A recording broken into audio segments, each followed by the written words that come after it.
My mother died on July 15th, 2024. Pancreatic cancer. 17 months of chemotherapy, hospital stays, and sleepless nights. I held her hand until her last breath. 8 months later, my father gathered the family at her beach house. The house she bought with her own inheritance. The house where she taught me to watch sunsets. And announced that I was just like her. A gold digger, he said. Don't expect anything from this family. Then he handed the keys to my sister. $2.8 million. Gone. Just like that. 6 relatives watched. No one said a word.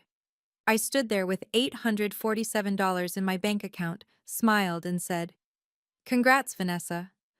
Because I knew something none of them did. My mother had spent 2 years preparing for exactly this moment. Hi, everyone. I'm Lillian Montgomery, 28 years old. And this is the story of how my mother's secret will change everything. If you're watching this, please subscribe and let me know where you are watching from. Let me tell you about my life before everything changed. I'm a third-grade teacher at Jefferson Elementary in Santa Monica. 24 students, 6 of them on the free lunch program. I make $52,000 a year, before taxes. After taxes, health insurance, and my student loan payments, I take home about $3,200 a month. My apartment is a 400-square-foot studio on the 3rd floor of a building that hasn't been renovated since 1987. The elevator breaks down twice a month. The hot water is unpredictable.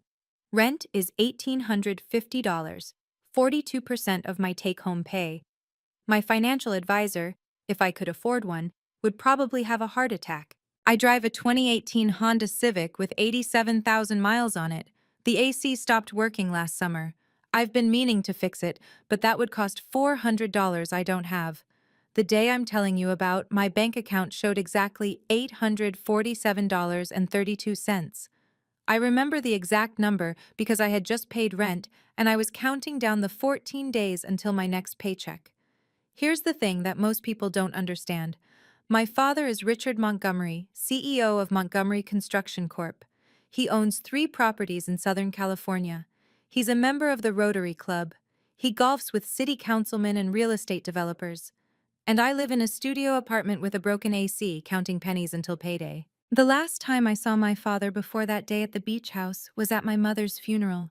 He stood at the front of the church, accepting condolences, shaking hands, playing the grieving widower. He didn't say a single word to me. Not one. I sat in the 3rd row, not even the front row, and watched strangers hug my father while I held my mother's favorite scarf in my lap, trying not to fall apart. That was 8 months ago, and then Vanessa called. My phone rang on a Tuesday evening. I was grading spelling tests, 24 papers, red pen in hand, a cup of instant ramen cooling on my desk. The caller ID showed my sister's name, and my stomach immediately tightened. Vanessa hadn't called me in 3 weeks. Not since the funeral. Not to check in. Not to ask how I was coping. Nothing. Lily. Her voice was clipped, businesslike. No hello. No how are you. Do you have any of Mom's paperwork? Dad needs to check something. I set down my red pen. What kind of paperwork? I don't know. Legal stuff, documents, whatever Mom kept in her files. Vanessa. I tried to keep my voice steady. Are you okay? How have you been? She let out an impatient sigh. I'm busy, Lily. I've got a $4.2 million deal closing next month. You know how it is. A pause. Well, maybe you don't. I let that one slide. I'd been letting things slide my whole life. Anyway, she continued, Dad's having a family meeting this Saturday at the beach house to sort out Mom's things, her estate. You should come. Saturday? I have 2 o'clock. Don't be late. Another pause, and then she added, almost as an afterthought, I mean, it's not like you have anything to lose, right? The words hit me like a slap. It's not like you have anything to lose. My sister, who hadn't visited our mother once during her final 8 months of chemotherapy. My sister, who was too busy chasing commissions to hold Mom's hand during her last breath. My sister, who had just been featured in Malibu Living magazine's 30 Under 30 list while I was washing bedpans and sleeping on hospital chairs. She thought I had nothing to lose. "I'll be there," I said quietly. "Great. See you Saturday." She hung up without saying goodbye. I sat there for a long moment, staring at my cold ramen, wondering why I still expected anything different. That night, I couldn't sleep. I kept thinking about the last 18 months of my mother's life. Pancreatic cancer, stage 3 when they caught it. The doctors gave her 12 to 18 months. She lasted 17. I was there for every single one of those months. Every Tuesday and Thursday, I drove her to chemotherapy at Cedars-Sinai, a 90-minute round trip. I held her hair back when she vomited. I learned to change IV bags. I slept on a fold-out chair in her hospital room so many nights that the nurses started leaving me a spare blanket. My father? He was busy with work. He came to the hospital maybe once a week, stayed for 20 minutes, checked his phone the entire time, and left. He told everyone he was handling things at home so I could focus on Mom. Vanessa. She visited twice. Twice in 18 months. The first time, she stayed for an hour and spent most of it on her phone. The second time was the day before Mom died, and she only came because I called her, crying, telling her this was it. But here's the thing I keep coming back to. One night, about 3 weeks before she passed, Mom grabbed my hand. Her grip was weak, but her eyes were sharp, lucid. "Lily," she whispered, "I've taken care of everything for you." I thought she was confused. The morphine, the exhaustion. "Check your old email," she said. "The folder marked, 'From Mom.' Don't open it until you really need it." I nodded, not understanding. "Promise me," she insisted. "I promise, Mom." She smiled then, a real smile, and closed her eyes. I forgot about that conversation. Grief does that to you. It buries things. But sitting in my apartment that Tuesday night, Vanessa's words still ringing in my ears, I suddenly remembered. Saturday, March 1st, 2025, 2 o'clock in the afternoon. I pulled up to 1847 Ocean View Lane in my Honda Civic, with the broken AC, windows down, hair a mess from the highway wind. The beach house stood against the Pacific, all white walls and floor-to-ceiling windows. My mother had bought this house in 1991 with her inheritance from my grandparents, before she even met my father. She used to tell me stories about finding it, about falling in love with the way the light hit the living room at sunset. I was 5 minutes late. The AC had finally died completely somewhere around Malibu Canyon, and I'd had to pull over to let the engine cool.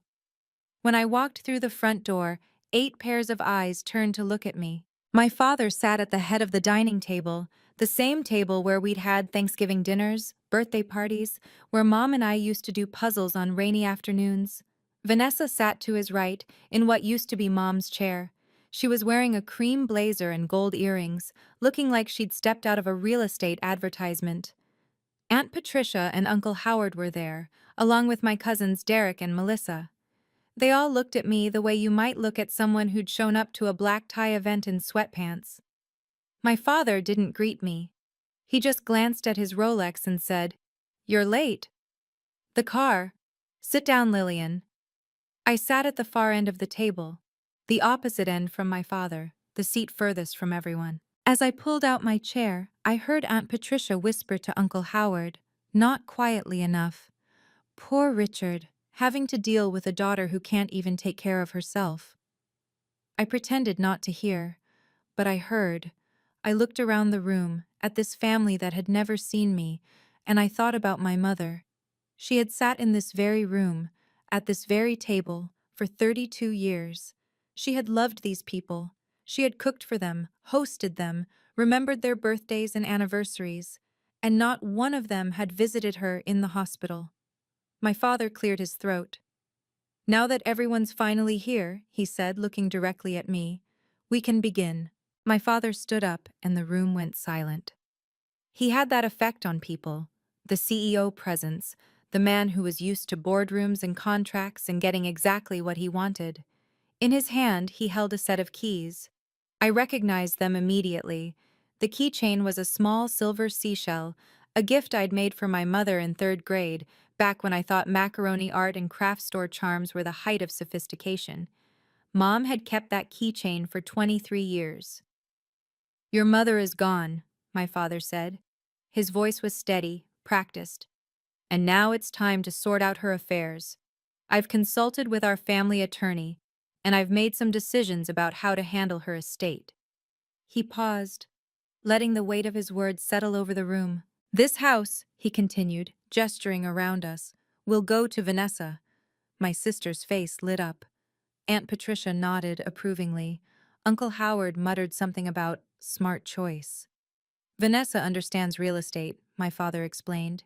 She knows how to maximize value. She'll either develop the property or sell it at the right time.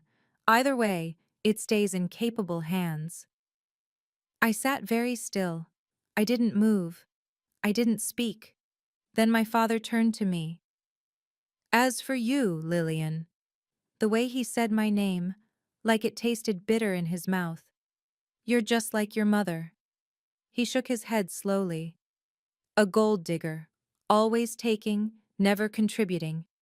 32 years I supported that woman, and what did I get? A daughter who can't even afford to fix her own car. The room was silent. No one defended me. No one even looked uncomfortable.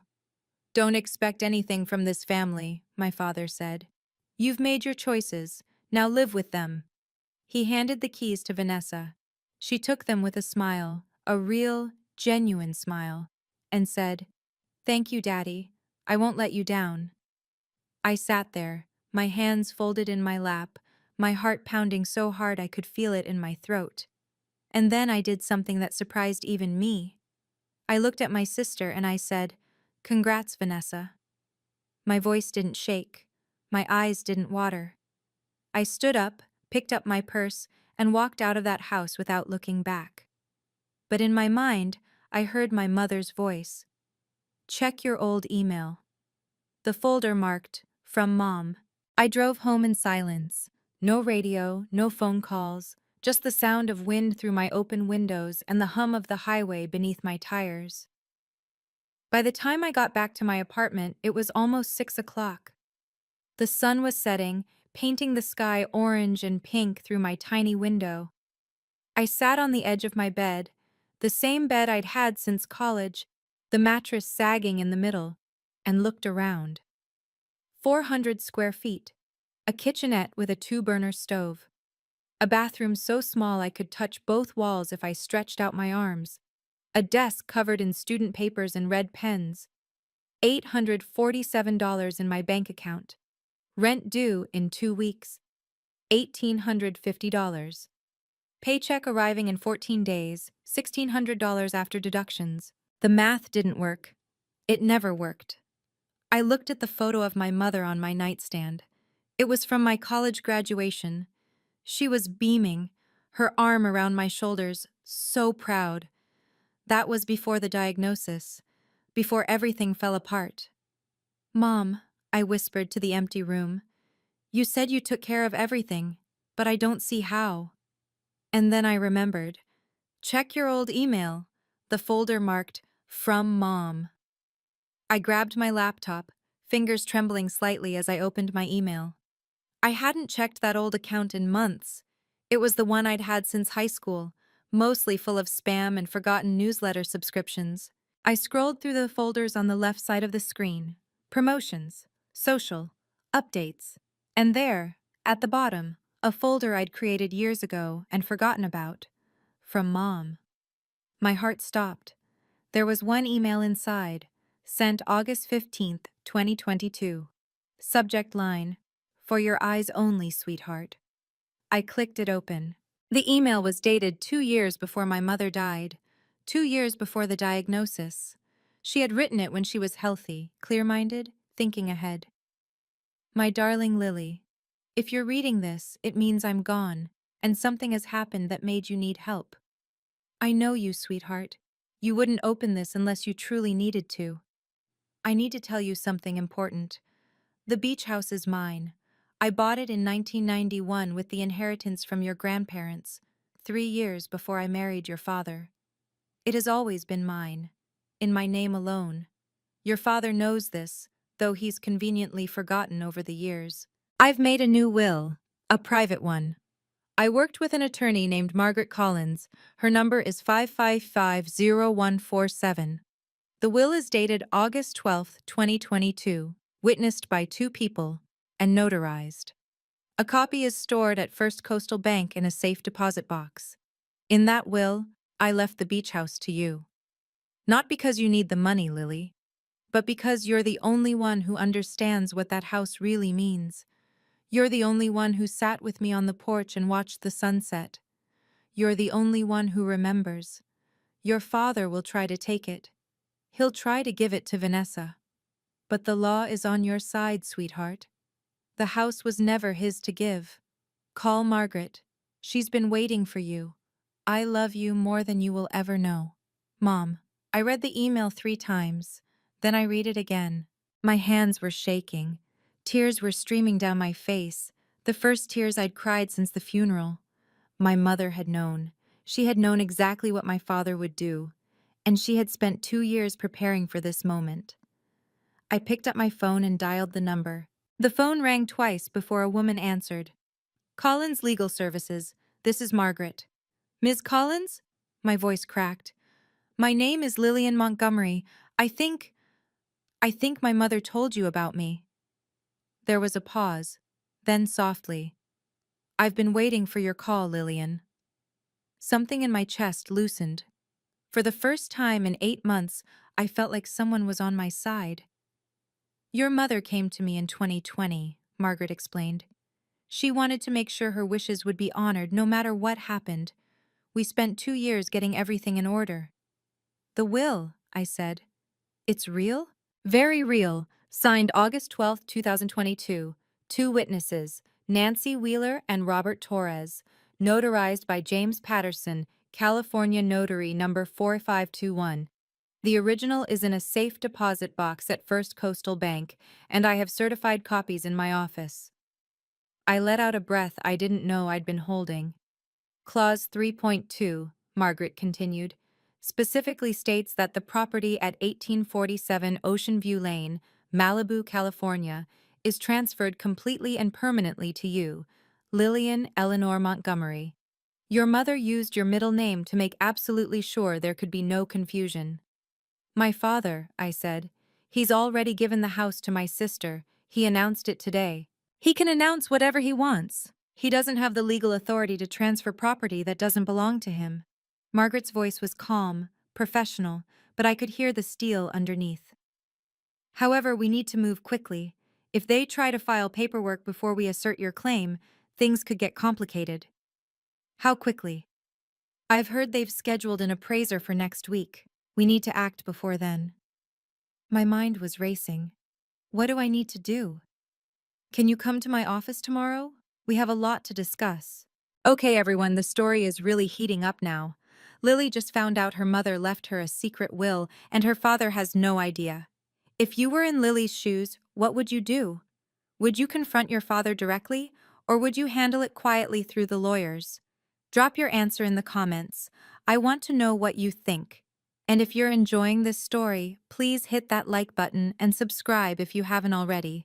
It really helps the channel, and I don't want you to miss what happens next. Because trust me, it gets even crazier. Now, let's continue. The next evening, my phone rang again. This time, it wasn't a number I wanted to see. Vanessa. I almost didn't answer, but something told me I needed to hear what she had to say. Lily. Her voice was different now, sharp, suspicious. Have you been talking to anyone about the beach house? I kept my voice neutral. What do you mean? The appraiser called Dad today, said there's some kind of issue with the ownership records, something about needing to verify documentation. She paused. You wouldn't know anything about that, would you? I thought about my meeting with Margaret that morning, the stack of documents she'd shown me, The certified copies of Mom's will, the property records from the county recorder's office. I'm a third-grade teacher, Vanessa. What would I know about property records? Don't play dumb with me. Her voice turned cold.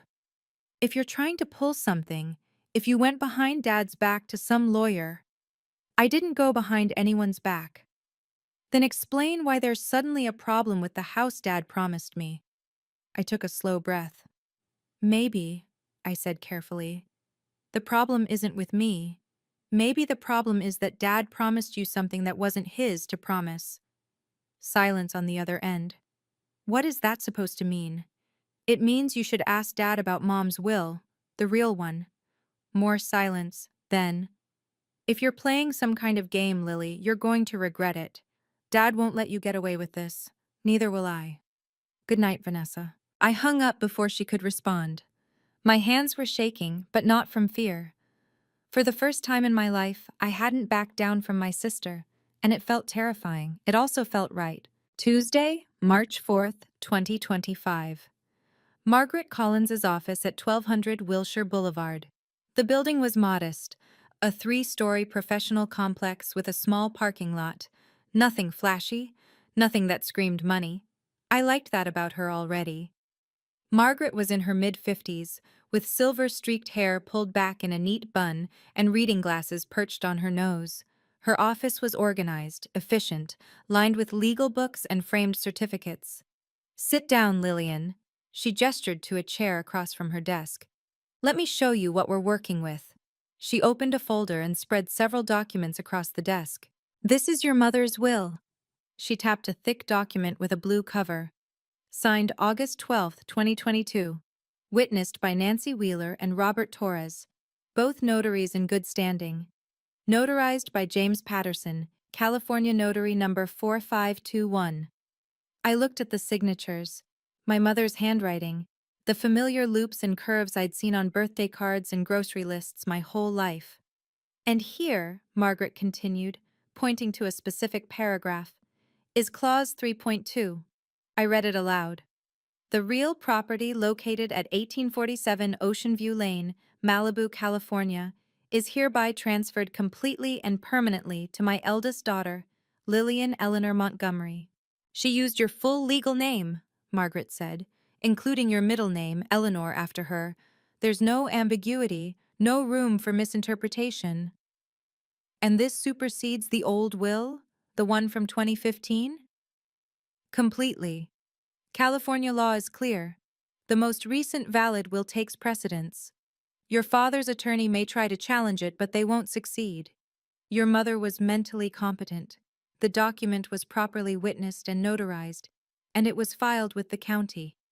I stared at the papers. My mother's final gift. What happens now? Now, Margaret said, we make sure your father can't give away what isn't his. Thursday, March 6th, 2025. I was in the middle of teaching long division when my phone buzzed in my desk drawer. I ignored it. 24 third graders don't wait for personal calls.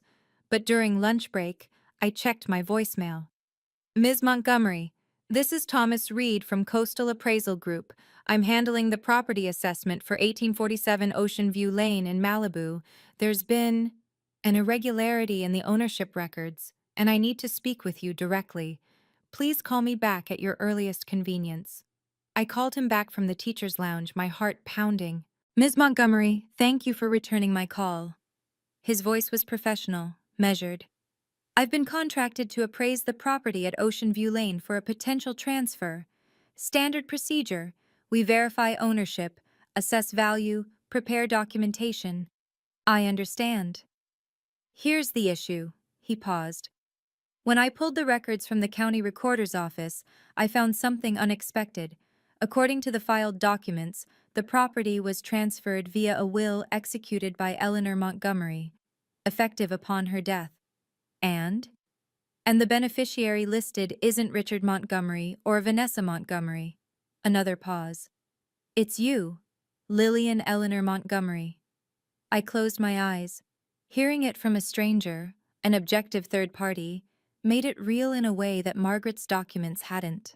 I've verified this 3 times, Thomas continued. The will was properly filed, properly notarized, and is legally binding. I don't know why Mr. Richard Montgomery believes he has the authority to transfer this property to anyone, but according to the official records, he doesn't. Thank you for telling me.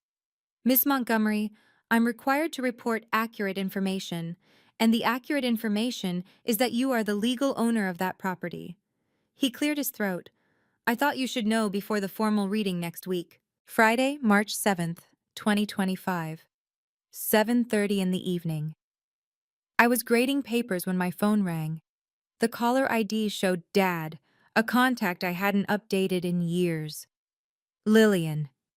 His voice was tight, controlled, the voice he used in business negotiations when things weren't going his way.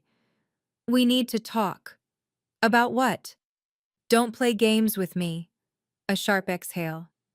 The appraiser says there's an issue with the beach house records. Something about a different will. You know something about this. I set down my red pen. I don't know what you're talking about. I'm not stupid, Lillian. If you've been conspiring with some lawyer your mother hired, Mom had her own lawyer? The question hung in the air. I could almost hear him recalculating. That's not the point, he said finally. The point is, there's going to be a formal will reading next Saturday, 10 o'clock, Morrison and Associates. You need to be there. Morrison and Associates, your lawyer's office? Our family lawyer's office. David Morrison has handled our affairs for 15 years. I almost smiled. My father was so confident, so certain that his lawyer, his office, his rules would give him the advantage. I'll be there, I said. And Lillian. His voice dropped lower. Whatever you think you're doing, whatever scheme you've cooked up, it won't work. I built this family. I made the money. I make the decisions. Your mother understood that, even if she didn't always like it. Did she? What? Did Mom understand that? Or did she just let you believe she did? Silence. Saturday, 10 o'clock. Don't be late. He hung up. I sat there in the quiet of my apartment looking at the stack of ungraded papers, the photo of my mother, the laptop where her email still glowed on the screen. My father thought he was summoning me to his territory. His lawyer, his rules, his game. He had no idea that my mother had been planning this for years. The week between that phone call and the will reading was the longest of my life. 7 days, 168 hours, and every single one of them felt like walking through quicksand. Vanessa texted me 7 times. Each message was worse than the last. Monday. I know you're up to something. Dad is furious. Tuesday. You're going to embarrass yourself. Just give up now. Wednesday. That house is mine. Dad promised it to me. Thursday. You've always been jealous of me. This is pathetic. Friday. If you show up on Saturday and make a scene, I will never speak to you again. Saturday morning, 6 a.m. Last chance. Back out now and maybe Dad will forgive you. Saturday morning, 8 a.m. You're making the biggest mistake of your life.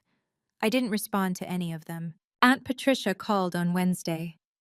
Sweetheart, she said, in that condescending tone I'd heard my whole life, I know you're going through a hard time, losing your mother, struggling financially.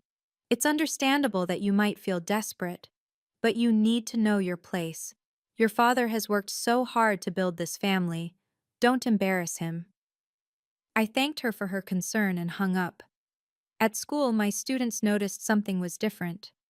Maya, a quiet girl with braids and big brown eyes, came up to my desk during free reading time. Ms. Montgomery, are you okay? I looked at her, this 8-year-old who saw more than most adults, and I smiled. I'm going through something hard right now, Maya, but I'm going to be okay, too. My mom says when things are hard, you have to be brave even when you're scared. Your mom is very wise. That night, the night before the reading, I sat on my bed and looked at my mother's photo. I'm scared, Mom, I whispered, but I'm not going to let them erase you. I'm not going to let them win. The photo didn't answer, but somehow I felt like she heard me. Friday, March 14th, 2025, 11:47 p.m. I was almost asleep when my phone rang. Dad. I stared at the screen for 3 rings before answering. Lillian. His voice was different now, softer, almost careful. I need you to listen to me. It's almost midnight. I know, I know. A long pause. I've been thinking. About tomorrow. About everything. I sat up in bed, suddenly wide awake. I know there's another will, he said.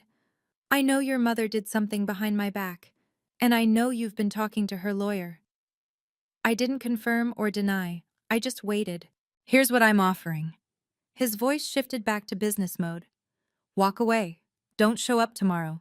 Forget about whatever your mother put in that document, and I'll give you $50,000, cash, enough to pay off your student loans, fix your car, maybe put a down payment on a real apartment.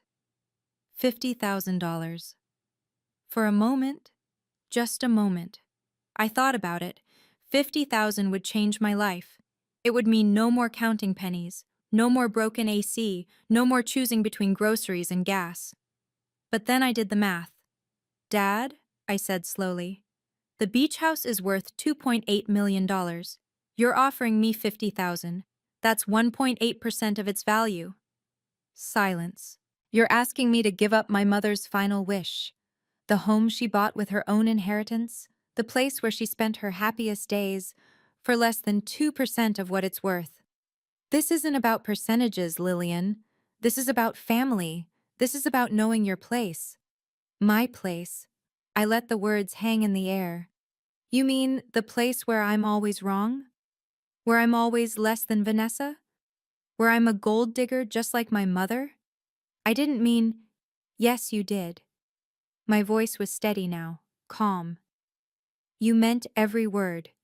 And so did Mom, when she wrote that will. She knew exactly what you would do. And she made sure I would be protected. Lillian, I'll see you tomorrow, Dad. Good night.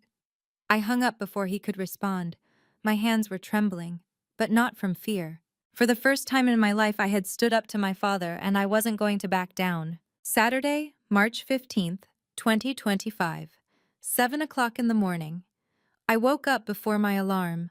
The sun was just starting to rise, painting my tiny apartment in shades of gold and pink.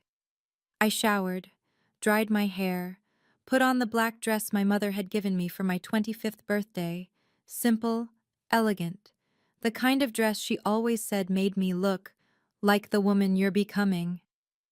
I hadn't worn it since her funeral. I made coffee in my single-serve machine and sat at my desk, looking at my mother's email one more time. I love you more than you will ever know. At 8:30, I called Margaret. Are you ready? She asked. As ready as I'll ever be. Good. I'll arrive 15 minutes after you. We don't want them to know we're connected until the right moment. And if they challenge the will? They can challenge all they want. The law is on our side. A pause. Lillian, I've been doing this for 30 years.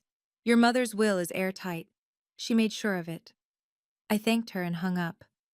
At 9 o'clock, I got in my Honda Civic, windows down, broken AC and all, and started the drive to Malibu. The traffic was light for a Saturday morning. I took Pacific Coast Highway, watching the ocean glitter on my left, thinking about all the times my mother and I had made the same drive together. She would always roll down the windows and breathe in the salt air, smiling like she was the happiest person in the world. I'm doing this for you, Mom, I whispered to the empty car. I'm not going to let them take what's yours.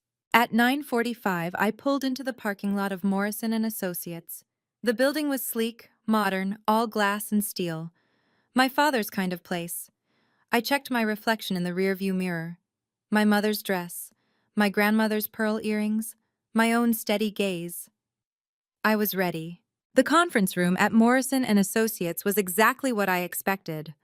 Mahogany table, leather chairs, floor-to-ceiling windows overlooking the Pacific. A room designed to intimidate. When I walked in, 12 pairs of eyes turned to look at me.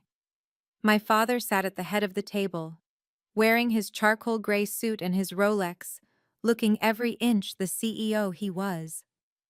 Vanessa sat to his right, my mother's old seat, in a cream blazer and gold jewelry, her hair perfectly styled. David Morrison, the family attorney, sat to my father's left, a stack of documents in front of him. Aunt Patricia and Uncle Howard were there, along with Derek and Melissa. Two representatives from First Coastal Bank occupied seats near the middle of the table. Thomas Reed, the appraiser, sat near the window. A notary public and two people I didn't recognize, witnesses I assumed, completed the group. 12 people, 11 of whom thought I was about to be humiliated. "You're early," my father said. It wasn't a compliment. I didn't want to be late.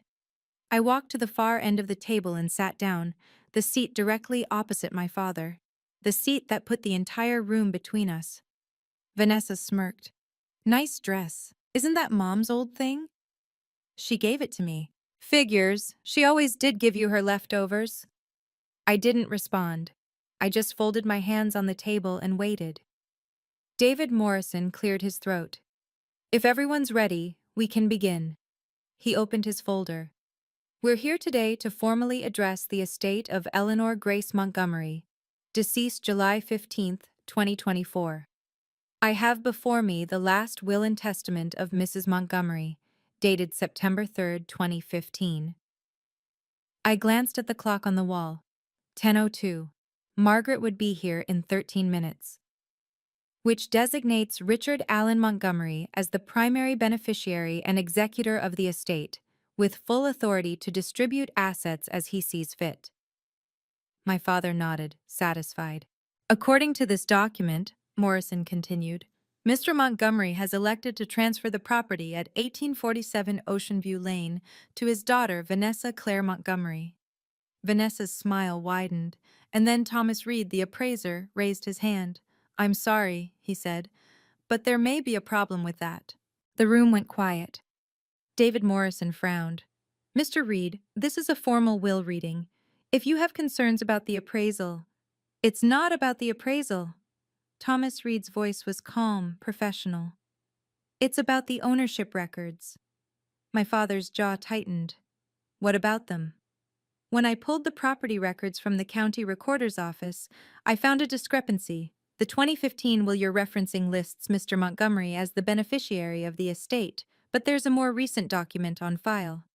Vanessa's smile faltered. "What do you mean, more recent?"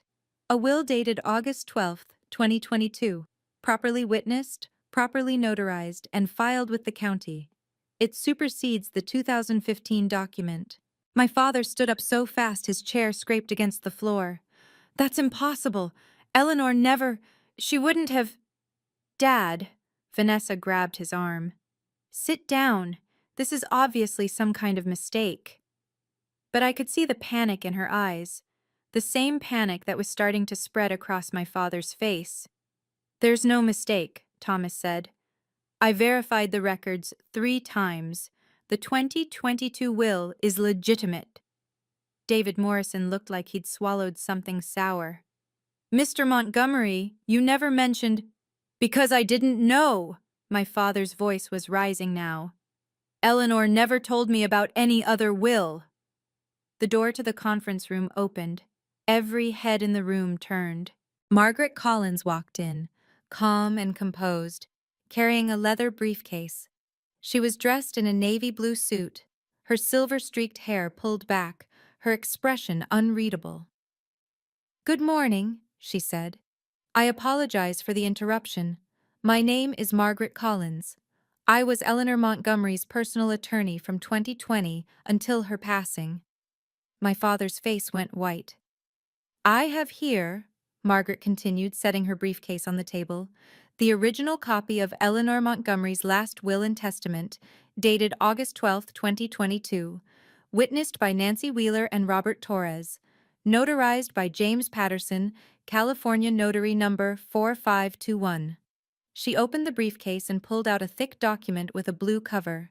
"And according to Clause 3.2 of this will, the property at 1847 Ocean View Lane, Malibu, California, is transferred completely and permanently to Eleanor's eldest daughter. She looked directly at me. Lillian Eleanor Montgomery.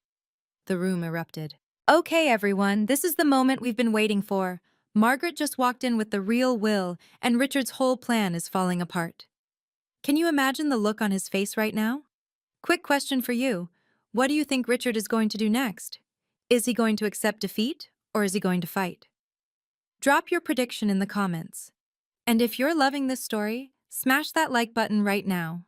It takes 1 second, and it really helps me out.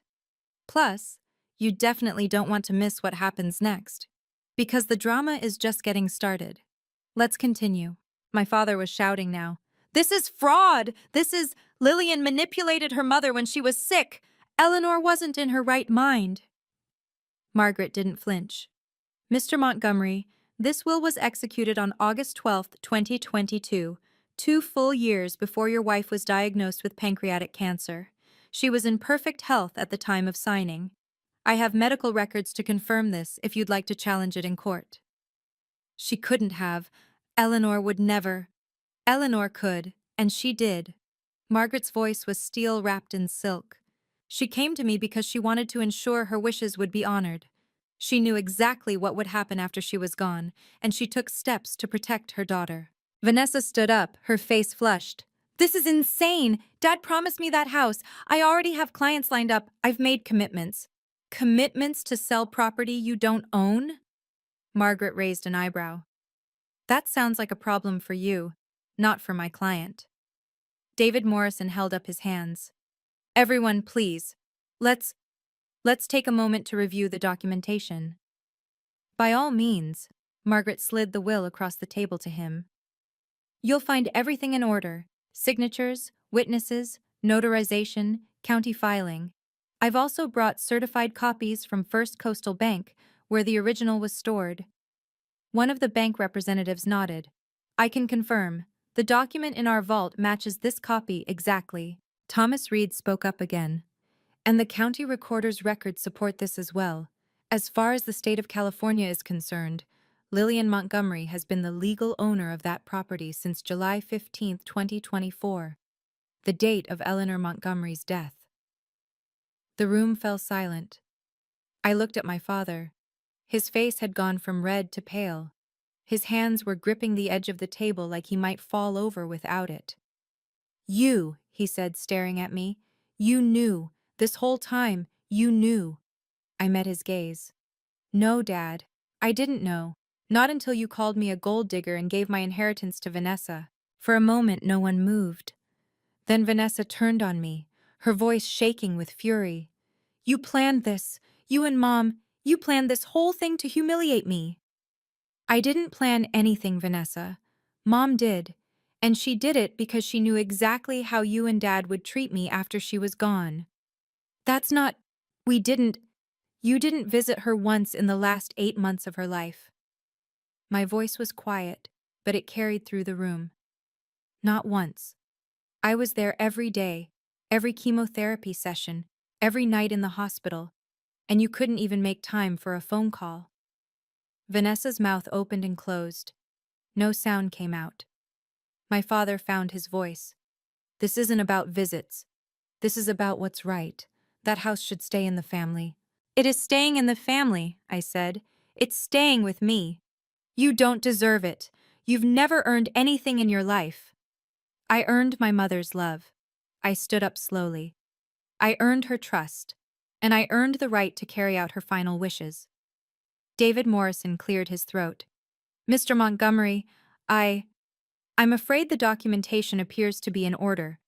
If you wish to contest the will, you'll need to file a formal challenge, but I should warn you, the grounds for overturning a properly executed will are extremely narrow. Then I'll find grounds. My father slammed his hand on the table. I'll prove she wasn't competent. I'll prove Lillian coerced her. Margaret stepped forward. Mr. Montgomery, I would strongly advise against that course of action. Your wife was examined by her physician 2 weeks before signing this will. I have a letter confirming her mental competency. Any challenge you file will not only fail, it will become a matter of public record. She let that sink in. Do you really want the Rotary Club to know you tried to steal your daughter's inheritance by accusing your dead wife of incompetence? My father went very, very still. The silence in the room was suffocating.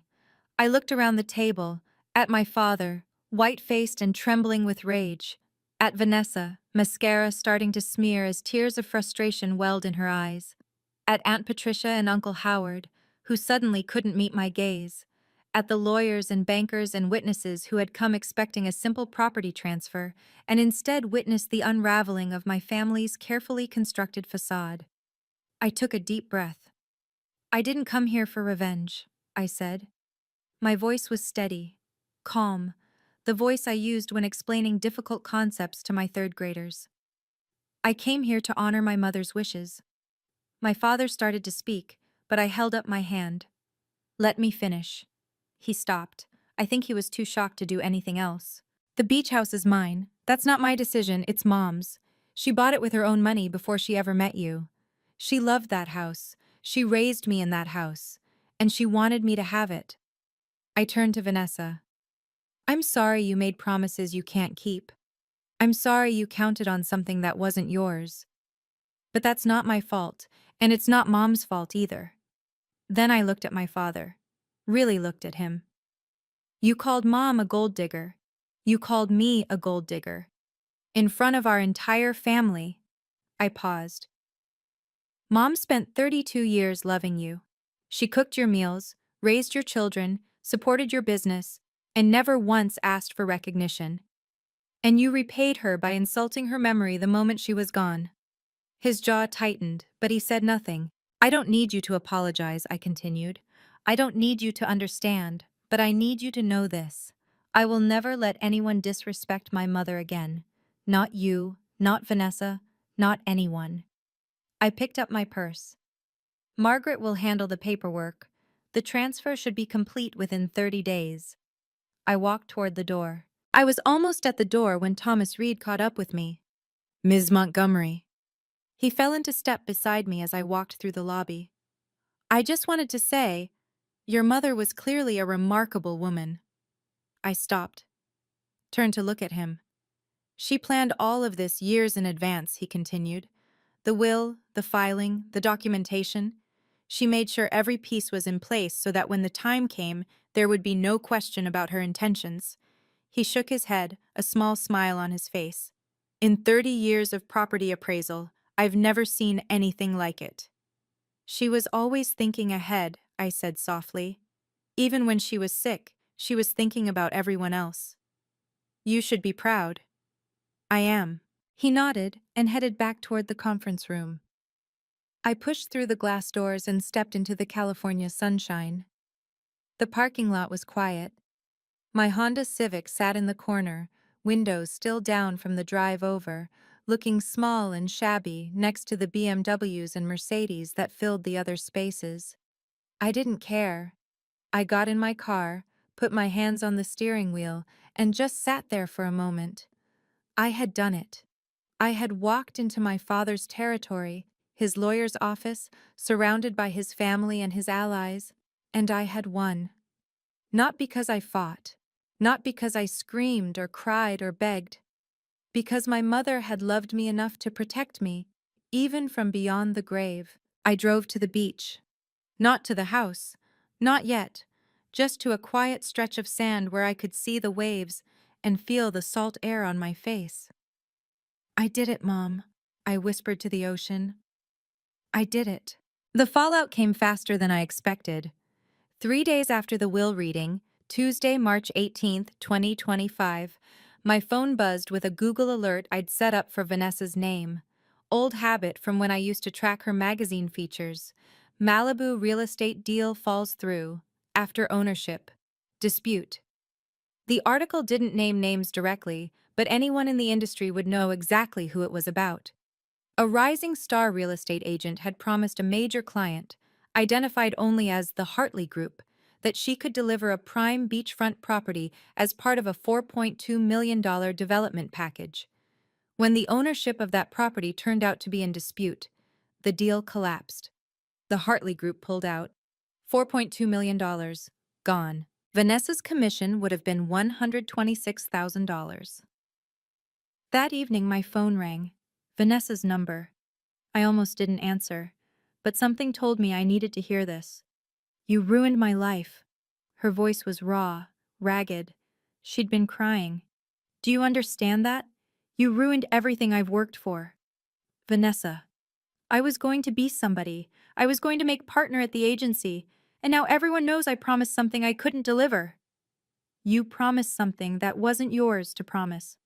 "It should have been mine. Dad said—" "Dad was wrong." I kept my voice calm. "And so were you.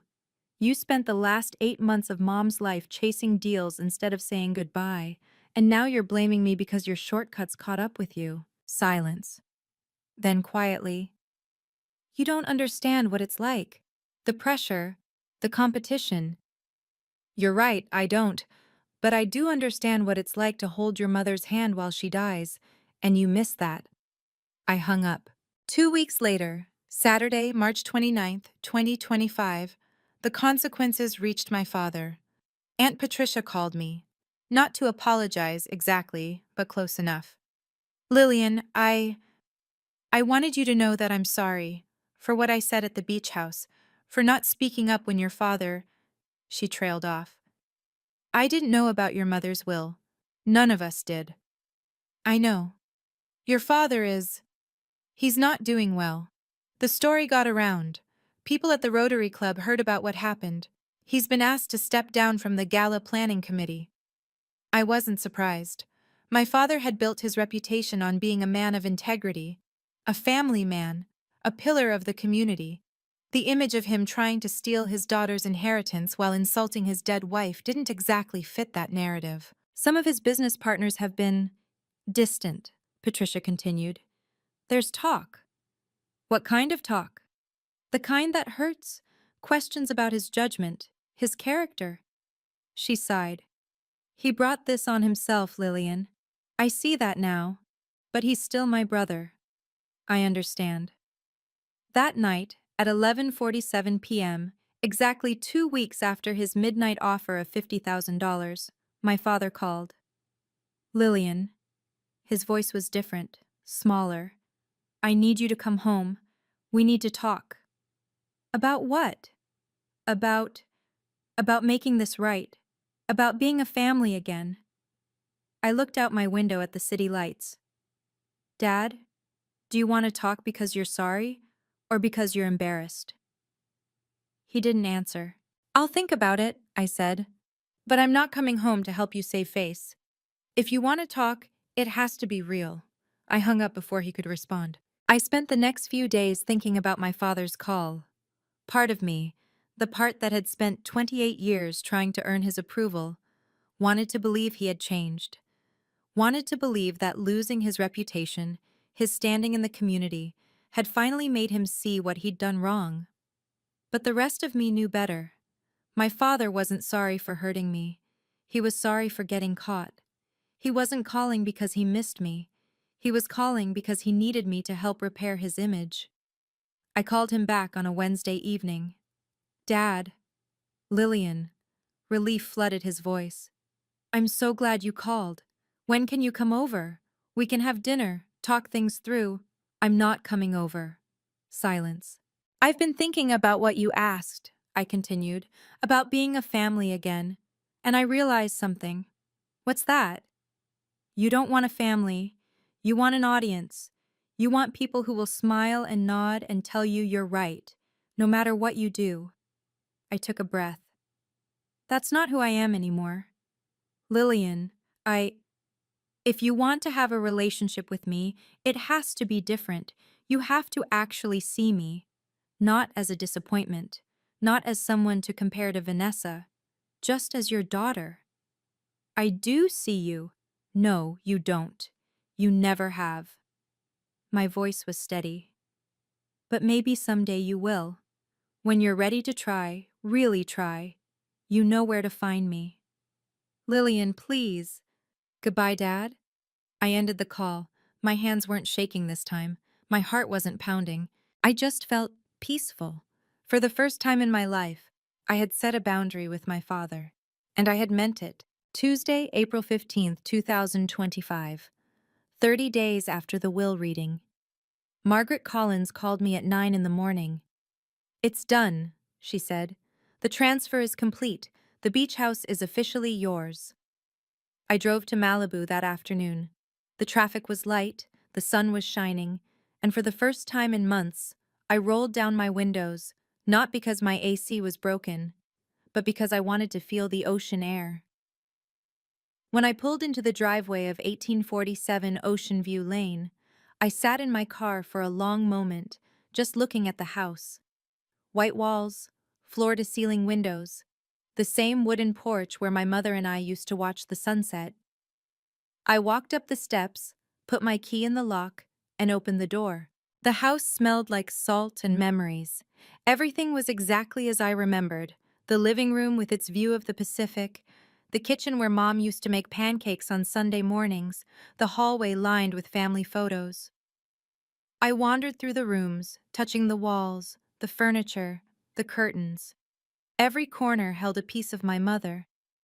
And then, in her bedroom, I found it. A letter, tucked into the drawer of her nightstand.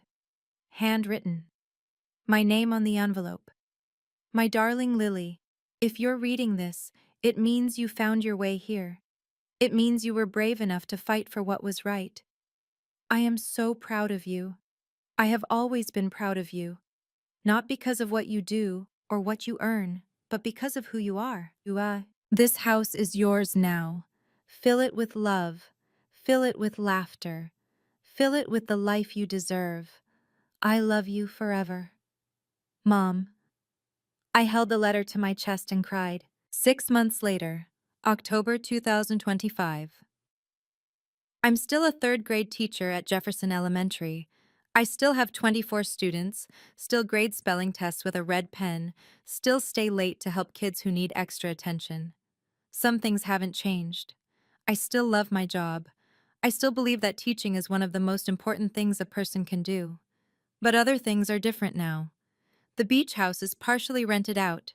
The guest cottage in the back brings in $4,500 a month in passive income.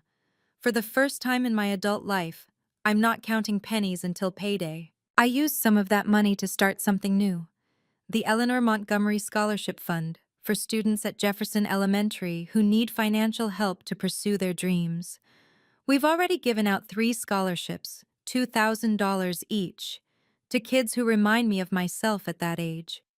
Kids who work hard, who care about others, who deserve a chance. I still live in my studio apartment most of the time. The beach house is for weekends, for holidays, for the moments when I need to feel close to my mother. I could move into the beach house permanently. I could sell my Honda Civic and buy something with working AC. I could change everything about my life. But here's the thing I've learned. Happiness isn't about what you have. It's about knowing you have choices. My mother gave me that. Not just the house, but the freedom to decide what kind of life I want to live. And I've decided that I want to be the kind of person who helps others. The kind of person who remembers where she came from. The kind of person my mother always believed I could be. My father has called 3 times in the past 6 months. The first call was awkward. Long silences, half-finished sentences, neither of us knowing what to say. The second was slightly better. The third, last month, almost felt like a real conversation. He hasn't apologized. Not really. But he stopped trying to convince me that he was right. And maybe, for now, that's enough. Vanessa hasn't reached out at all. I heard through Aunt Patricia that she left the real estate agency and moved to San Diego. A fresh start, apparently. I hope she finds whatever she's looking for. Aunt Patricia visits me at the beach house sometimes. We sit on the porch and drink tea and talk about my mother. She tells me stories I've never heard before, about Mom as a young woman, about her dreams, about the person she was before she became a wife and mother. "She would be so proud of you," Patricia told me last time. "You know that, right?" I know. I've learned something important these past 6 months. You can love your family without letting them hurt you. You can forgive without forgetting. You can set boundaries without building walls. My mother taught me that, not in words, but in actions.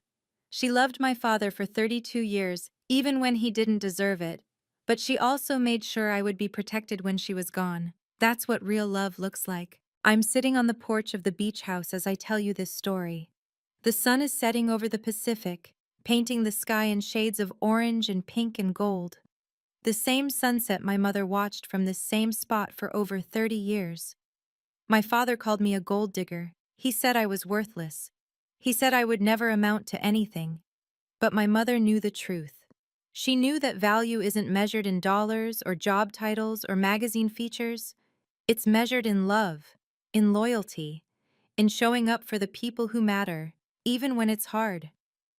If you're watching this and you've ever felt overlooked by your family, if you've ever been the one who gives and gives while others take all the credit, I want you to know something.